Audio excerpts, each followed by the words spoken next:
રાજ્યમાં અંબાલાલ પટેલે માવઠાની આગાહી કરી છે। 18 થી 24 ડિસેમ્બર વચ્ચે મજબૂત વેસ્ટર્ન ડિસ્ટર્બન્સ આવશે। પશ્ચિમી વિક્ષેપ આવતા માવઠું થવાની શક્યતા છે।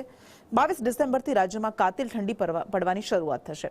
લીથુઆની, તમિલનાડુ, આંધ્રપ્રદેશ અને પુડુચેરીમાં અસર થશે તેવું પણ તેમણે કહ્યું છે અને તેના કારણે ત્યાં અતિભારે વરસાદની શક્યતા છે। તો વલસાડ, નવસારી, સુરતમાં વાદળછાયું વાતાવરણ રહેશે। તો અંબાલાલ પટેલ તરફથી આગાહી કરવામાં આવી છે કે આ શિયાળાની સિઝનમાં પણ ફરી એક વખત માવઠું આવી શકે છે અને ત્યારબાદ 22 તારીખથી 22 ડિસેમ્બરથી રાજ્યમાં કાતિલ ઠંડી પડવાની શરૂઆત થશે। लगभग वलसाडના ભાગોમાં વાદળવાયુ આવી શકે, તેમજ નવસારી, સુરતના ભાગમાં પણ વાદળવાયુ આવવાની શક્યતા રહેશે। ભરૂચના ભાગમાં પણ વાદળવાયુ આવવાની શક્યતા રહેશે।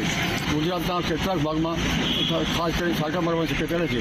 ખાસ કરીને ઉત્તર ગુજરાતના ભાગોમાં છાંટા પડવાની શક્યતા રહી શકે અને રાજ્યના અન્ય ભાગોમાં છાંટા પડવાની શક્યતા રહી શકે અને 20મી ડિસેમ્બરે દેશના ઉત્તરીય પર્વતીય પ્રદેશોમાં ભારે હિમવર્ષા થવાની શક્યતા રહેતા 22 ડિસેમ્બર આસપાસ કાતિલ ઠંડીને વેગ મળે।